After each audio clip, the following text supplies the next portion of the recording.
we go. Good morning and welcome to Centers for Spiritual Living Boulder Valley Teaching Chapter. We call it CSL. CSL Boulder Valley has been in this area for over 20 years. And after COVID, the whole community is shifting and changing. Things are growing. There's stuff shooting off at angles like there never have been before. I've got beside me here the vision board that we created.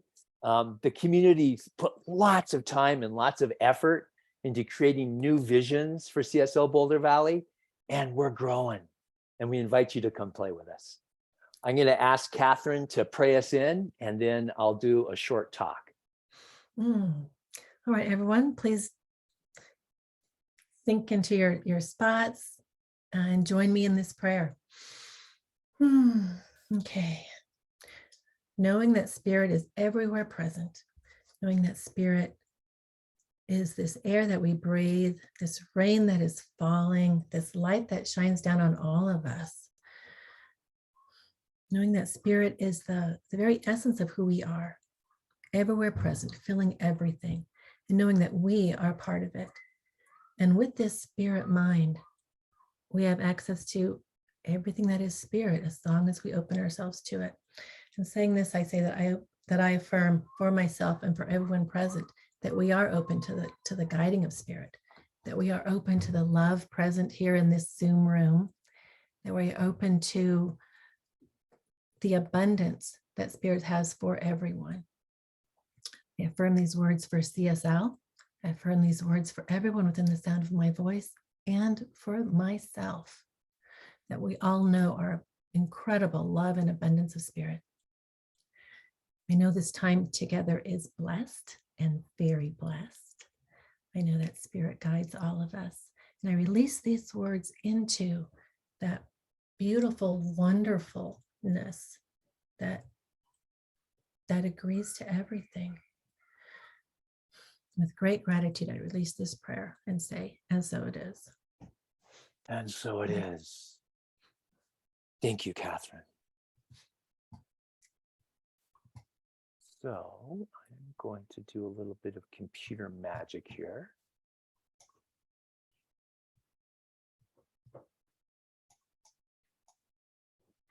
Okay, I'm going to share my screen. I have to move the folks off to the side here. Okay. Here we go.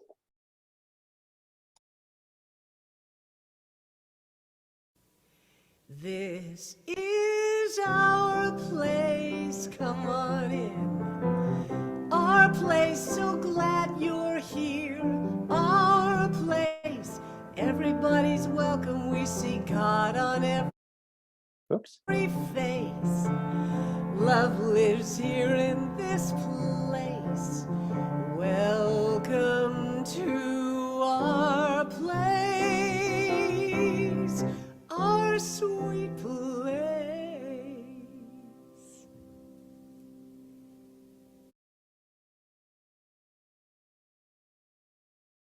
Very good. Here goes the talk. So first I want to point to something that's really important in our culture. June is Gay Pride Month. Yay! So honoring all people is at the foundation of Centers for Spiritual Living across this whole planet. Every CSL on this planet has at its core that we honor all people. All people are welcome. Come play.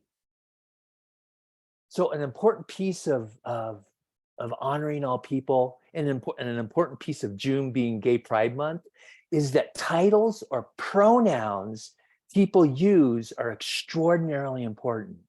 And what I'm talking about is some people want to call themselves he or she or they, or there could be other pronouns. MX, I think, is one of them.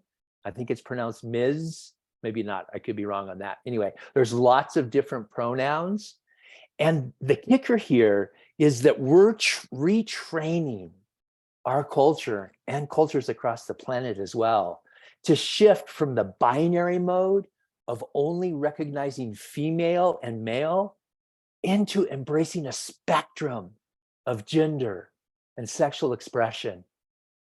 And see what this does, this legitimizes folks.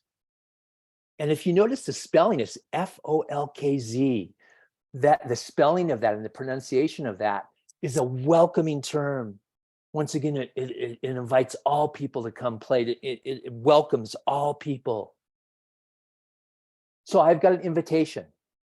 I invite you to practice asking people, if you're comfortable, what are your pronouns? See, I've had conversation after conversation for years now about people who are gender nonconforming. And almost to a person, they have said, I would much rather someone ask me what my pronouns are. What this does is it honors all people. It lets people be included. Love is about hearts, not parts. So the talk title for this talk is called, What is a Metaphysician Anyway? One definition is a metaphysician is an expert in or a student of the branch of philosophy that deals with the first principle of things. And science of mind or Centers for Spiritual Living has the same sort of structure. We have this whole list of principles that Ernest Holmes and other people compiled. And it's basically it's a roadmap about how to live your life. And this is what being a metaphysician is as well, is we're looking at the philosophy and the principles at the foundation of metaphysics. So these include abstract concepts such as being and knowing. The study of ontology, digging into the beingness of being human, is at the foundation. This is a quote from Mark Nepo. Mark Nepo is this amazing author and poet. I'm going to go ahead and read this. We are all parts of one indivisible whole, which love and suffering reveal. And while we come apart from time to time, while we push each other away in our fear, the natural resting position of life on earth is to join so that we can release the life force inherent in the biological, societal, and mystical fact that the whole is greater than the sum of its parts.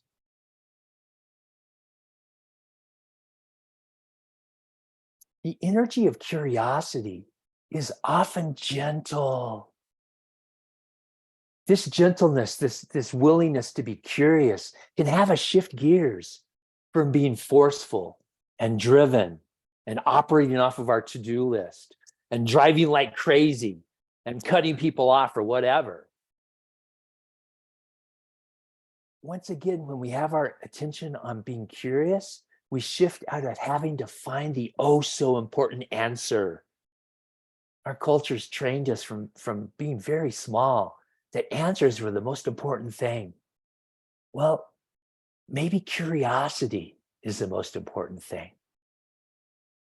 Religions across the planet have embraced teaching curiosity for thousands of years. Part of this invitation is to ask the open-ended questions of yourself and other people. See, when we're asking those open-ended questions, once again, we're sidestepping. We're letting the need to have the answer gently move off to the side. And we can invite that beautiful spiritual part of who we are forward when we ask the questions. Be open to learn, unlearn, and relearn. I love this quote. I saw it on Facebook and I grabbed it for this talk. This way of being, I'm going to call it a way of being, about being, open to learning, but also to unlearn. Quite often we got messages as a kid from our parents or our family or our schools. Quite often we gave ourselves messages that are disempowering. And when we can notice those, when we can be curious about those ways of being that we learned as a kid that might not support us, we can relearn. We can relearn metaphysics.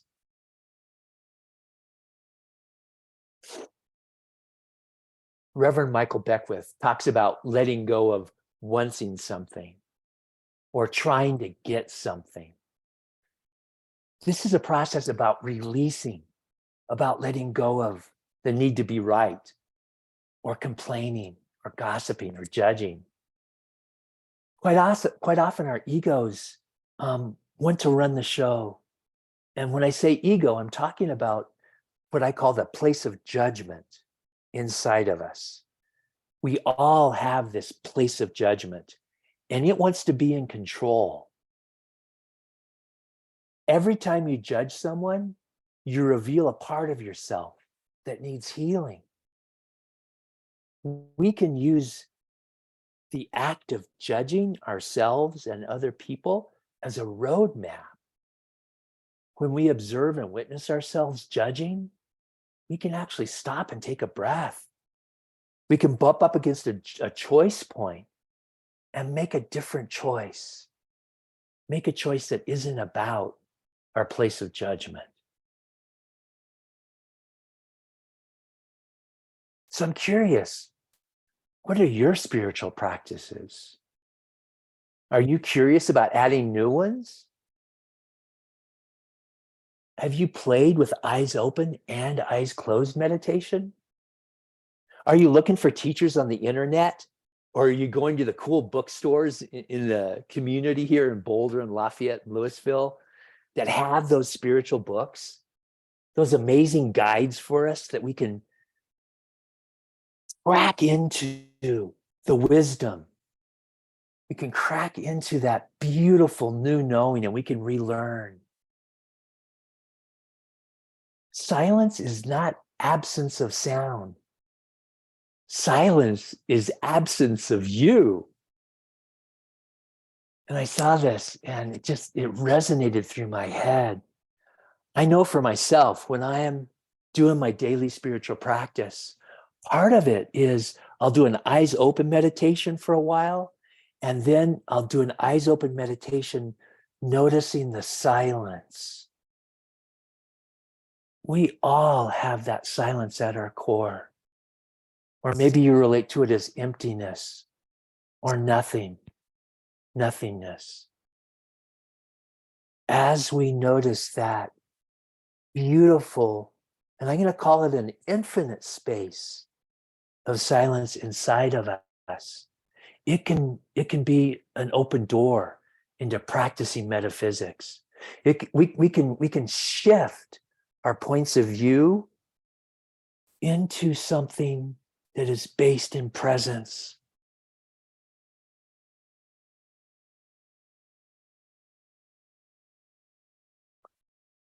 When we shift our attention from the messages we're bombarded by, from social media, TV, and our culture in general, when we embrace the metaphysical interpretation, there are exquisite new possibilities available to us.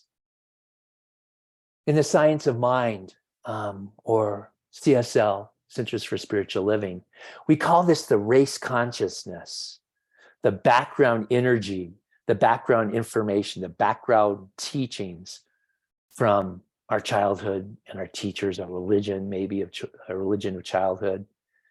That race consciousness quite often is an automatic machine for us. An example is parenting. Quite often, people parent their kids how they were parented. That's an example of race consciousness.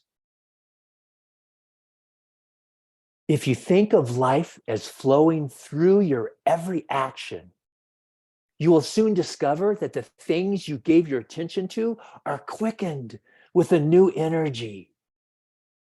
This is Dr. Ernest Holmes, and he's talking about using a metaphysical lens or a metaphysical filter to look through.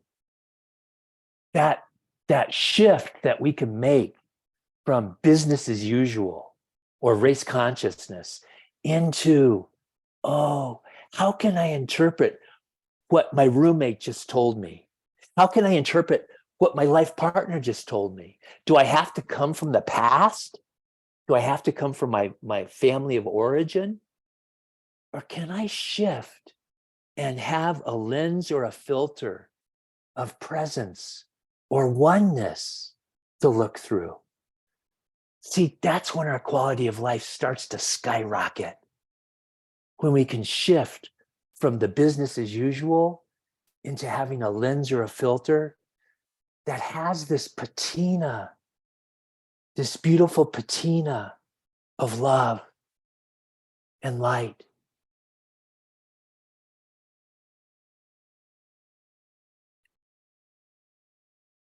So what does being a metaphysician mean to you? How can you dig into the beingness of being human? Is it conversations with a prayer partner? Maybe working with a practitioner or a therapist? How can you dig into the beingness of being human? How can you examine those old patterns, those old ways of being? How can you use the principles of the science of mind to embrace and investigate a more metaphysical way of life? How can you shift the quality of your life with metaphysics?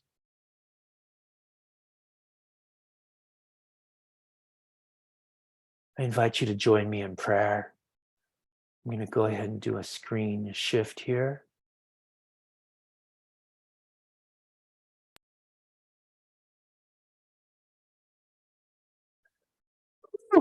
As that prayer noise comes out of my mouth, as of late, for the last several months, I almost always make that noise, and I know it's time to pray. So you do whatever you do. You be who you be as you set yourself up for prayer. Let's move into that place, that sacred place. Take the breath. Drop the shoulders. Maybe you make a prayer noise. As that exquisite oneness, I call it goddess, arises deep inside of me and starts to flow. All parts of my being is blessed with this divine goddess energy. See, that comes from deep inside of me. And I behold the same for each person on this call, each person watching this recording. You too have a divine essence, a divine manifestation. Maybe you call it goddess. Maybe you call it God. Maybe you call it they, them. Whatever you call it, whatever pronouns you use, invite that forward into this now moment. One of the foundations of prayer is that time stops. And as time stops for me, I invite you to move into that timeless place as well. I give great thanks that we have this technology called prayer, this technology called affirmative prayer. See, this technology is not about praying to some person up on a cloud somewhere else.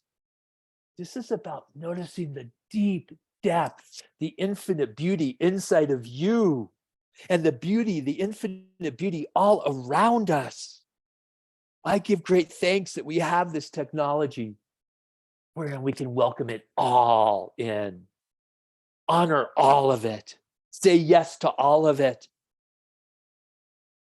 Moving forward this week, I invite people to practice this being a metaphysician, this ability to use a lens or a filter that's based in oneness. Have this lens or filter where you're examining your way of being, where you're inviting forward light and love, where you have presence and oneness at your fingertips. Play with that this week. And behind all this prayer is that one mind. That one mind is made up of love and it's made up of law both. And I release this prayer into that beautiful chemical amalgamation, that combination of the love and the law. And I invite you to say with me, and so it is.